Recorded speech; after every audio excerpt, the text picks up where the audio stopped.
Thank you very much for staying with us. Nigeria is set to strengthen its bilateral relations with Italy just days after President Bola Tinubu's high-level engagement with Turkish President Recep Tayyip Erdogan. With a focus on trade, investment, security cooperation, and international engagement, this development underscores Nigeria's evolving foreign policy strategy and growing presence on the global stage. President Tinubu's visit holds immense significance and happening at a time the nation is gaining global attention for very good reasons. But how does Nigeria's engagement with Turkey complement its growing relationship with Italy? Are we seeing a coordinated strategy to diversify Nigeria's international alliances? What message does this send to the global community about Nigeria's position? And joining me to shed more light on what this strengthened relationship means for Nigeria and its global engagements is Gloria Okolugo, a consultant in communications and international engagements. Tonight, she will share an expert insights into the significance, prospects, and wider implications of this evolving Nigeria-Italy partnership. Good evening to you, madam. Thank you very much for joining me on Politics Tonight. It's good to see you. Thank you. Good to see you again. Good evening. Thank you very much. So at a time when Nigeria is strengthening bilateral relations with Italy, shortly after President Tinubu's meeting with the Turkish president, from a foreign policy perspective, what does this sequence of engagements tell us?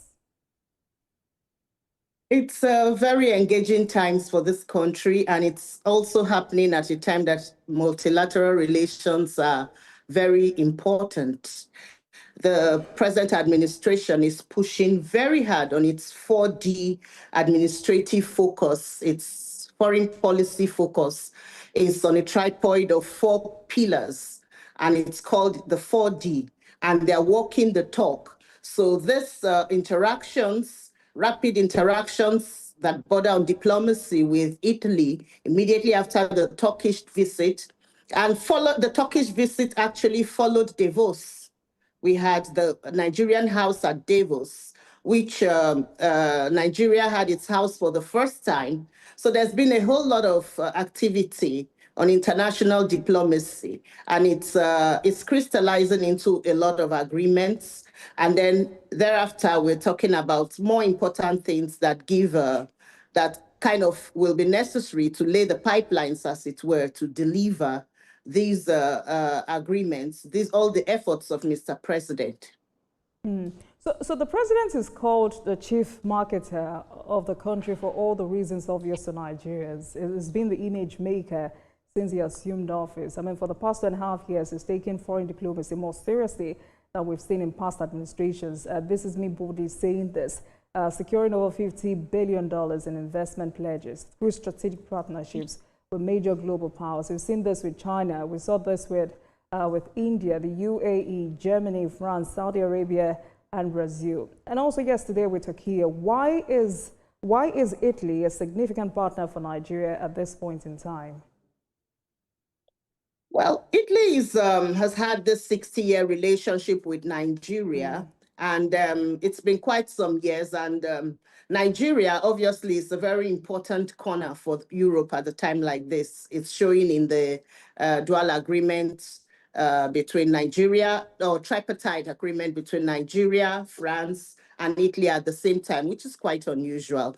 I was talking about the 4Ds, which is the pillars of our international engagement, which has to do with democracy, development, demographics, and diaspora.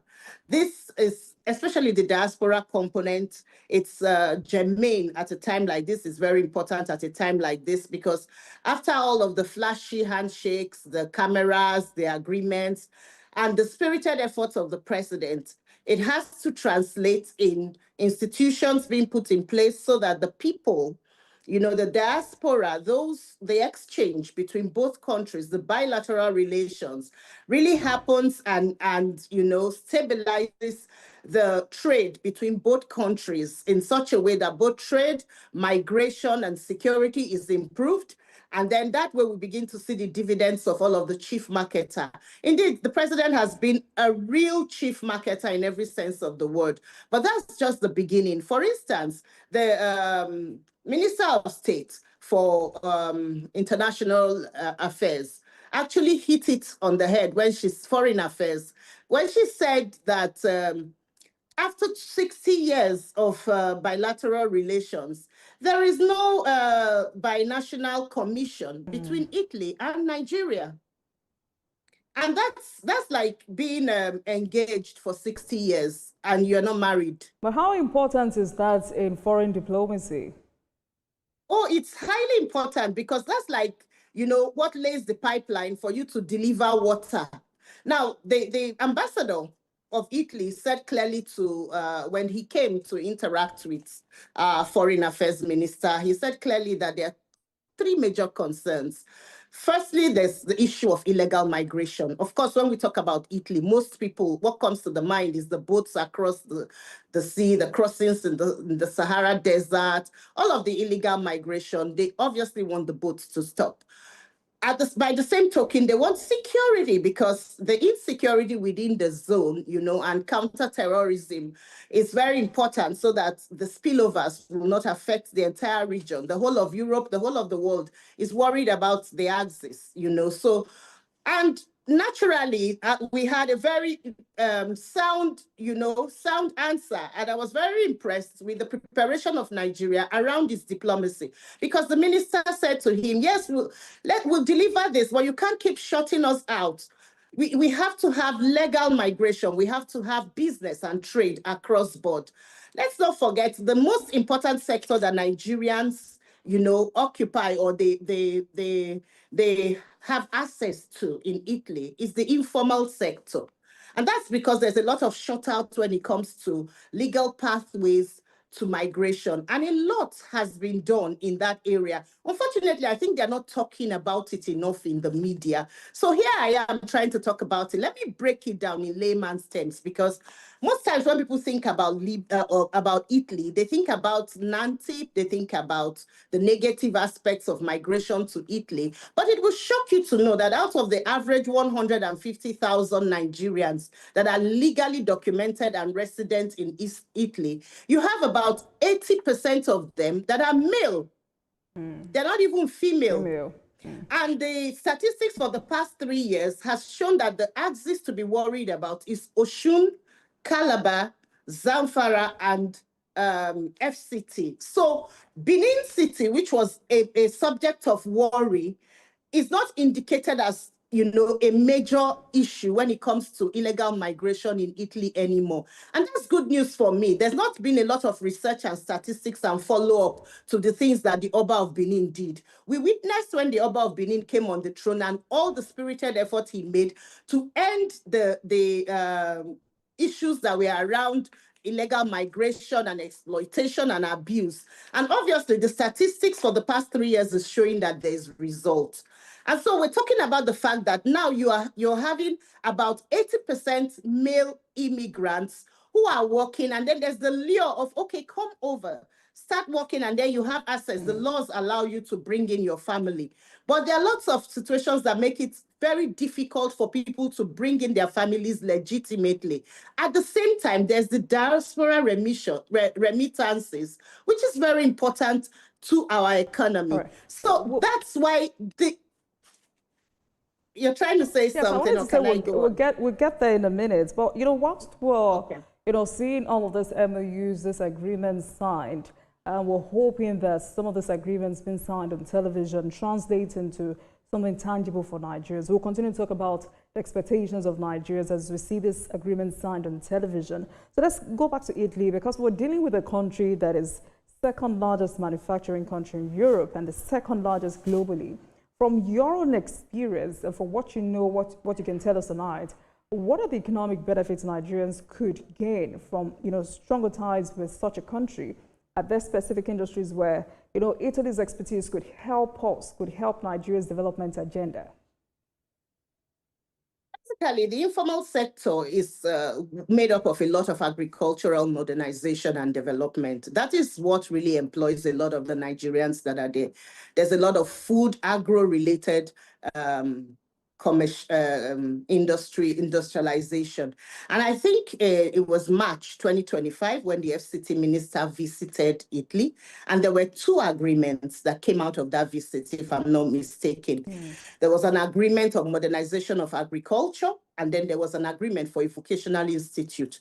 And you ask me, okay, it seems as if it's just a vocational institute, but that is an open pathway to legal migration, because if you have a vocational institute that, has a joint Nigeria-Italy qualification or certificate, that actually enhances the capacity for mobility and the capacity to seek, legal pathways to be employed in the industries legally from here in Italy, or in the industries that will be set up here in Nigeria. Of course, that brings me to the second part, which is the modernization of our agriculture here in FCT. For me, a resident of FCT as at now, I'm excited about that, And then also it brings me to what the Minister of State said to the ambassador. Open up the mobility for us. And that's like saying, let the businessmen cross from Nigeria to Italy. If you close the visa space, and that is very important that we do across board in all of the countries that the president has been taking all of the pains, we must take the issue of mobility, and that is access to visas. Because when people are more informed about the importance of all these other countries, then there's no zeroing down on just one country. You have multilateral relations across Europe. You also have them, in other countries that are very, very important, where you have, trade and commerce thriving. So for Italy, agro is the most important aspect that we are exploring, and a lot has been done. The FCT minister has 2 MOUs on ground. There are agreements already, and there's the talk about the commission. Now, if the federal government and the Italian government go ahead and at least let us have that first meeting of the binational commission. Let us see talks, not just talks about the arrests, across the borders and stopping the ships. Let us see the commission put in place, because the thing about this commission is, though it represents bureaucracy, it's not just about bureaucracy. It's actually something that will be above the whims and caprices of any one administration. Because if there's a change in administration, or there's a change in posture of any administration, for instance, like it has happened to us with the US, where we're suddenly shut out of visas, new visas. Of course, those who have their subsisting visas can still legally transit.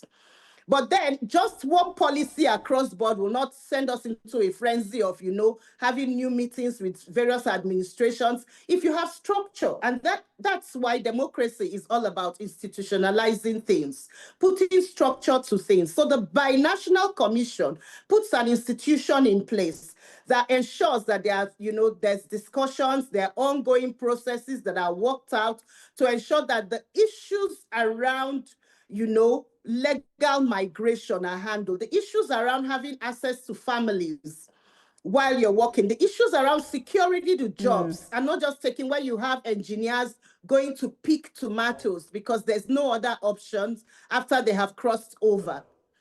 The issues around those things are sorted out through this commission. Again, the commission can be of a lot of assistance to those in diaspora, because our policy captures the diaspora, and that's very important. Because at the end of the day, you see handshakes across board, you see boardroom discussions and all that, but you find the average Nigerian man that is that has migrated. He's talking about access to accommodation, proper accommodation. It's, with research, you find out that for you to bring each child to Italy, you must have a certain space, I think 14 square meter, for each additional child you're bringing. So you must make sure that you have that space in place. And then for you to have accommodation rentals, you must have employment naturally for you to migrate. And so because you need to have employment, you have to have employment before you can ask for permits. But meanwhile, you're actually allowed to seek permits, but the permit will have to ask you to, the employer will need, the evidence of your permit to employ you. Meanwhile, to get a permit, you need an employer. So it's contradictory, and there are lots of things to be trashed out. And it is at the level of the commission that all of these issues can, come to the table. Of But course, we have the cabotage but laws. overall, are we seeing a coordinated strategy to diversify Nigeria's international alliances? Also, what message does this send to the global community about Nigeria's positioning? Nigeria is showing that it has the capacity and the understanding of what it takes to dynamically navigate its international affairs. However, the most important thing is the follow-up, the institutionalization, and the taking of these agreements seriously, the steps. If it ends at all of these movements, all of the efforts of the president is not will not crystallize too much. But if the Ministry of Foreign Affairs, together with the commissions on diaspora, the different the ease of business office, for instance, because somebody wakes up in Italy and hears all of this fine conversation and says, okay, I've got this in agriculture, I want to land in Abuja and I'm ready to employ about 100 people and set up an industry. He gets in here, he has almost 12 agencies to navigate. But if he goes for the ease of business department and he really has it easy to set up his business, he can take off. But where there are hurdles, if those hurdles are not true, are not really physically removed from the space, all of these things become difficult. A binational commission will liaise to see that all of these things are actually working to ensure that these investors actually come and these things happen. All right. I mean, we also have this, your renewed agreement with Turkey. We saw that on television yesterday. But if you're having this same conversation in 2 years, what should success, or what should we look out for success, or what should it look like for Nigeria, Turkey, Nigeria, India, Nigeria, France trade relations? What numbers should we be aiming for beyond some of these numbers we see on TV? It's like when we're talking about the roles of the ambassadors that have just been appointed. Every country, the aim of your relations with every country differs, from country to country. We have the A-class countries, for instance, the US and the UK. And of course, the ambassadors, for instance, to those countries are representatives of the president themselves. So they are they actually are speaking for the president. So just like he's the chief marketer, they're the chief marketers. And in this, we'll be talking about economy, commerce, trade, and all that. But if, for instance, you're posted to countries within the West African axis, you should be more concerned about security. You should be more concerned about gathering information on the issues that bother on the security within the Sahel countries. There also are countries that should be talking about our relations within the BRICS, the new BRICS bloc, and things like that. So all of the issue, Turkey, for instance, is from what you can see in the bilateral relations, the bilateral agreements and MOUs that are supposed to be signed, which I saw in the news, there are issues bordering on security, education, almost a lot of the things too that is on the table with Italy. So you don't do it with one country. That's why multilateralism, I keep saying it, is the answer. So you're talking about relations, looking at the strengths that you bring to the table, which also has to do with our demographics. I like the fact that we're not a country where by the time we're talking about 200 million strong population, we put that on the table proudly because it's something to reckon with. And there's no investor that will, even if it's pure water you're selling in this economy and you're selling it seriously, it's going to make something because you have numbers. So basically, we have a lot of technical know-how, that Turkey, like you call it on the international scene, but I'm used to calling it Turkey, puts on the table. And I think Nigeria is exploiting all of that. And at a time like this, where you have the changing dynamics in the world, at Davos in Europe, there was the setting up of a peace council, I think, by the President Trump. And that has changed a lot of things about the strength of the United Nations. It challenges the capacity of the United Nations to enforce a lot of things in the country. So there are lots of changing dynamics that has made it a necessity to look seriously into our relationship with other nations, what they bring to the table. But the most important thing is in these relationships, there has to be a lot of protectionism on the part of Nigeria. And that's where qualified For now, people, it's like madam, you can't take you let me can't quickly put take you on hold, and a when we return, I'll allow you to land on your thoughts, and also we may also take a look at the task ahead of Nigeria's new ambassadors. Please stay with us. Thank you for staying with us, everyone. Greer Okoligwe is my guest tonight. She's a consultant, communications and international engagement, as we focus on Nigeria set to strengthen bilateral relations with Italy. Thank you very much for staying with us on the program, madam. So, I mean, what's that one thing policymakers, businesses, or the public often misunderstand about international trade agreements like this? Well, international trade agreements are very necessary. They're not jamborees. They are not travel for travel's sake. They are meant to pave way for policy implementation, for negotiations and implementations that take the burden from migration, that take the the need for illegal migration away from the people, that gives the people back their dignity. But like we say in development parlance, security does not, policing does not stop the desperation around economic desperation, around migration. So long as you have economic desperation within your shores, it is impossible to stop people. Most times they know the risk around illegal migration.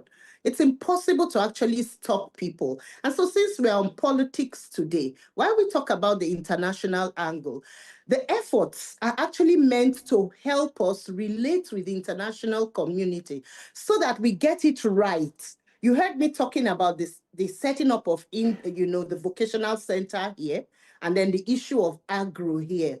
So taking it back to the politics here, mobility and legal migration can only be facilitated by having the proper things ingrained right here. And there's a lot that needs to be addressed with that. I know about my state, Delta State. So if I begin to talk about the issues, I'll take it back to my state, Delta, and to my Anioma land. All right, quickly before I take you up on other issues, is Nigeria's foreign policy machinery actually or prepared for a world where the US is no longer a predictable leader? I think the frenzy and all of the meetings that we are having with all of these nations is occasioned by that factor, by the fact that the shocks from the US, whether you like it or not, is taking the entire country by storm. There's a lot of efforts for people to get together and take collective action.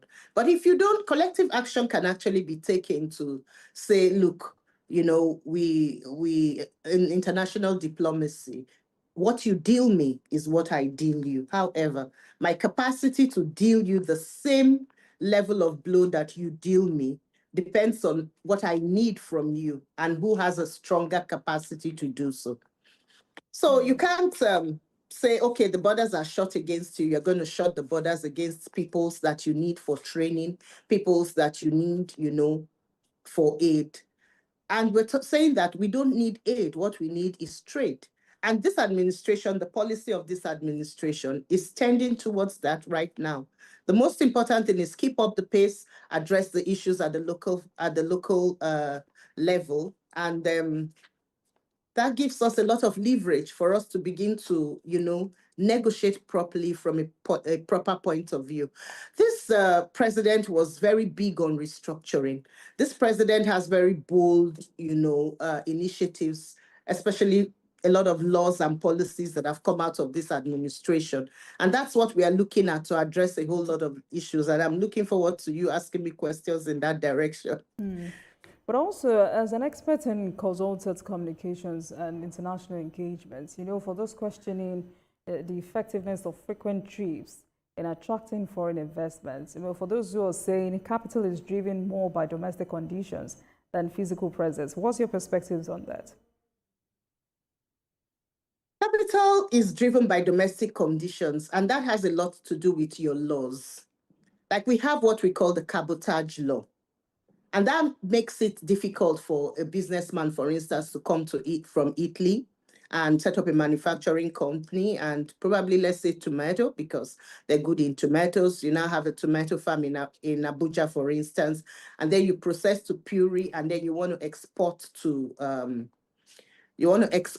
Italy. You cannot do that by yourself. You have to have trusted partners, from Nigeria to do that with you. So that is a limiting factor that could affect the calculations of an investor. But that is necessary for us in Nigeria, it's a protectionist plan. However, there's the counterbalance because there is also a law that gives them the ability to repatriate their money. So you can actually sell, you can actually do commerce and repatriate your own profits while the money has worked within our economy, for some time. So that's why you have to have the enabling environment, you have to have the enabling laws in place to ensure that you have protection of your people. It's a two-way, it's a win-win, not an exploitative table, that you come to. You don't come to the table without knowing exactly what you are negotiating. All right. Let's stay away from that for a minute. Let me take you up on a recent development that came out of the presidency. Last Thursday, the president approved the posting of 3 ambassador designates to key nations, the US, France, the UK. Turkey was supposed to be a part of it, but guess that's on hold for now.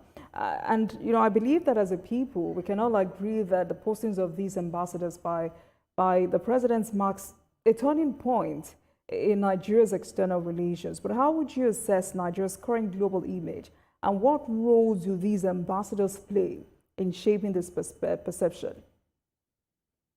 It's not a turning point. It's something that should have been done.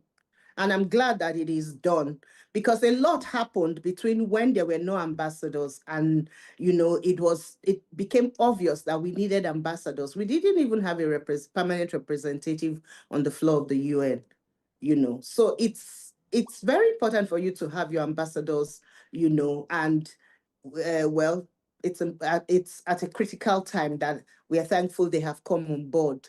So these countries, like I said, the A-class countries are the ones you're talking about. They're the voice of the president. When they speak out there, they're speaking on behalf of the president. And so they are the chief, just like you said, the president is the chief marketer. They're actually the chief marketers. They're out there looking for deals. They are deal makers. That's what they are. They are deal makers. They are looking and hunting for investments. They are talking about what is going on. And we need to hear their voices. We need to know what's going on. For instance, all of the things that I've talked about Italy, for instance, the stigma around saying you want to go to Italy could remain there without people realizing that, no, there's no reason for a stigma. People can actually train, get certificated, and go to Italy. What I'm asking is, legitimately work. Right. So what are the biggest misconceptions about Nigeria internationally now that these ambassadors should actively address? We have real challenges. Let us face the fact that we have real challenges. And international relations, you must face your challenges, talk about them, and talk about the reforms, what you're doing about your challenges. We know that we have security challenges. That's a truth that we know. However, what are we doing? How positioned are we to ask for the right partnerships, not intrusions? We must be ahead to have discussions. We must explore our possibilities. In a democracy, you have the presidency, you have the judiciary, you have the House, you have the parliament, and you also have what we call civil society. We practically have a civil society that is being stifled, and that has dealt a lot of blow in our democracy. Unfortunately, a lot of people don't know what it means for the people's voice to get out there. Recently, we were hearing talk from lobbyists that it was a seller in Onitsha market, who's somebody who deals in what? They actually talked about what he deals with. You know, somebody who sells screwdrivers in Onitsha market, that it was on his research, based on his research, that we had the attacks that we had in Christmas. Although that has been disputed because a lot has been said prior to now over the years. There's a lot of documented information on the security challenges that we have. If you don't want the wrong narrative there, you need to work with the right partners to get the right narratives there.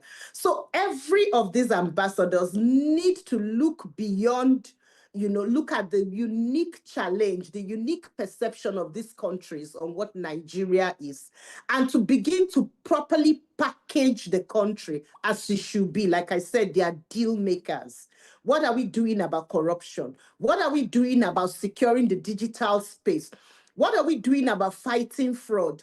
What are we doing? We're doing a lot. What is it? You need to tell us. It's not my portfolio to talk about it.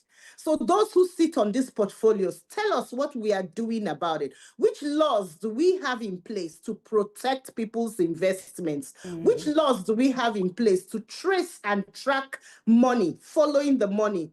What, especially the laws are very important, and that's what keeps society sane. And that's what gives people reassurance, because security never actually stopped people from going to invest. If it was like, if security would stop people from looking, they would chase the money. So long as there's commerce, there's viable commerce, people will come and invest. But what is it that secures that investment is the most important thing. And Nigeria is doing a lot about it. And it is the role of the ambassadors to package that for us. And also, I would like to ask you if there have been some sort of communication gaps, because I mean, you just talked about packaging the country. Have there been some sort of communication gaps that have, you know, historically weakened Nigeria's investment speech, and how must this the new ambassadors correct that?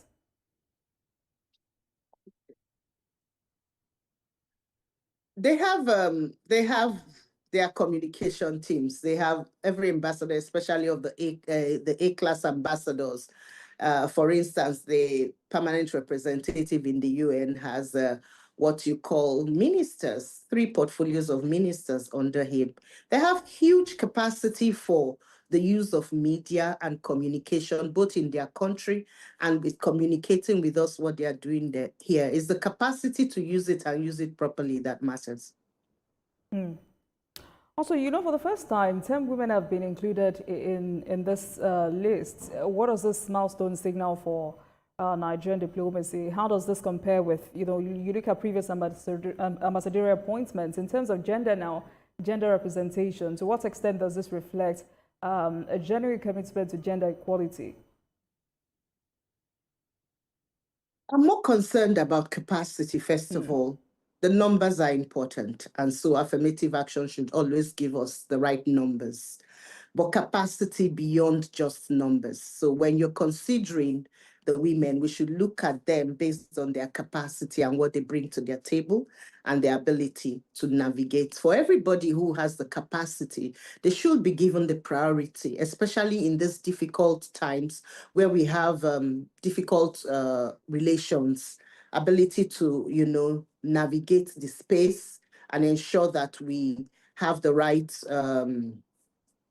the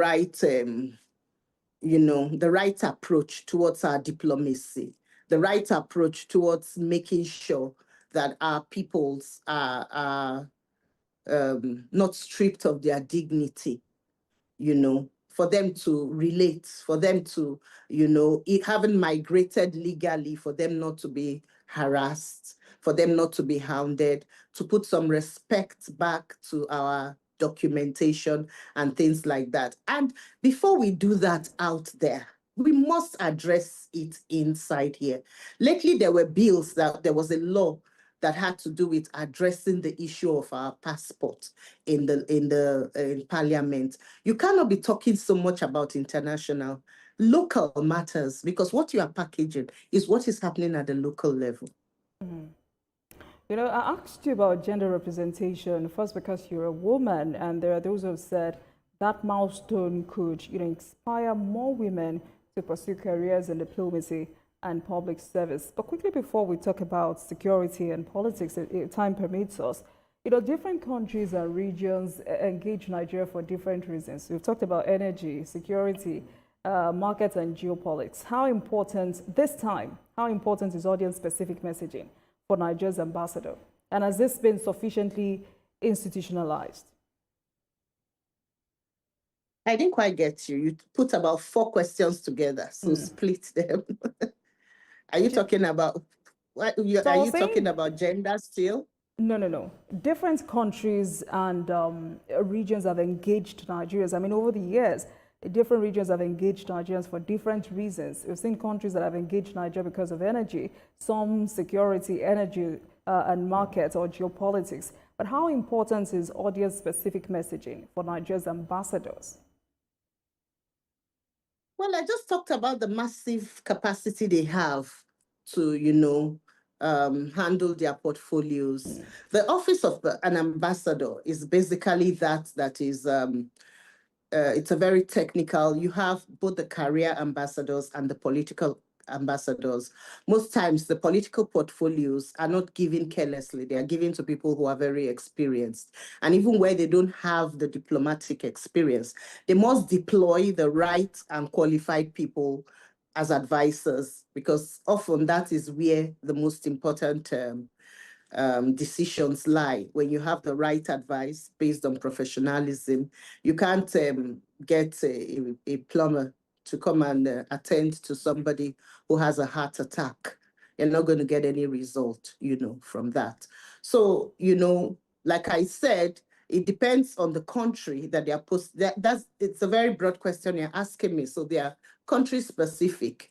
And maybe I didn't talk much about the gender thing because lately the issue of competence, character, and assumed innate capacity of women to deliver, we realize with research that it's very important to build capacity. We have a lot of people who have capacity, both male and female, and identifying the right people for the right positions is where to start from. And when you get that right, then you begin to, get your diplomacy right. All right.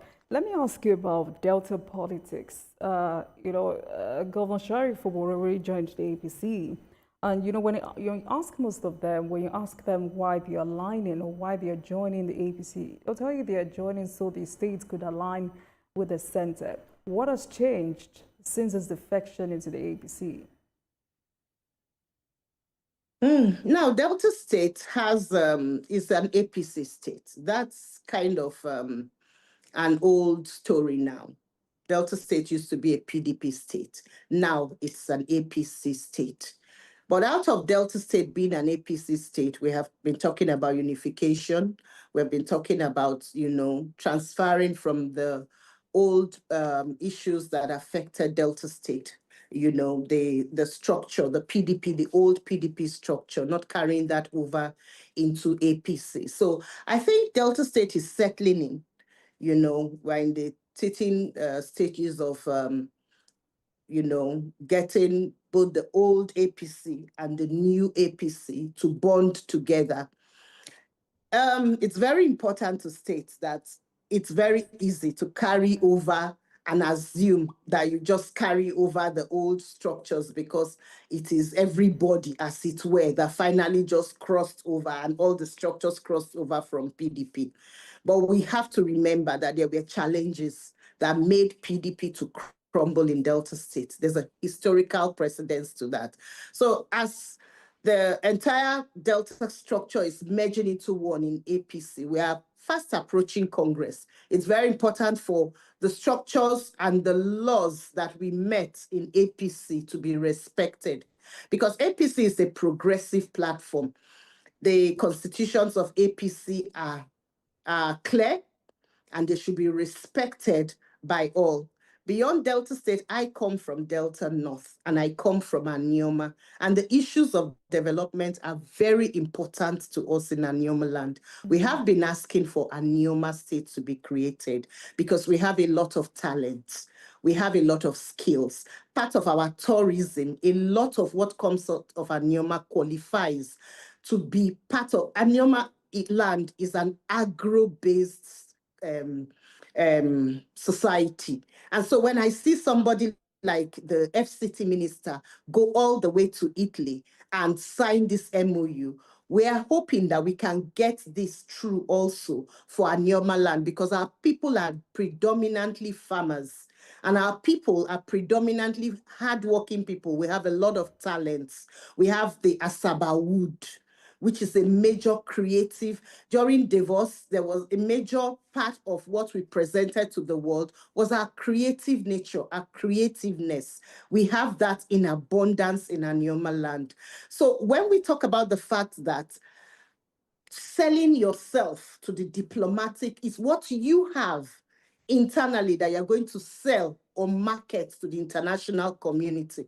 We want to look forward to a state, a Delta state, and by God's grace, when we have Anioma, an Anioma state, that both can now be better exposed to the world. We're craving for better exposure. We're craving for the export of our capacity out there in the world. We have a lot of capable men and women from Anioma land. And that's what is a burning desire for me, actually, when I talk about the internal dynamics of my country. All right.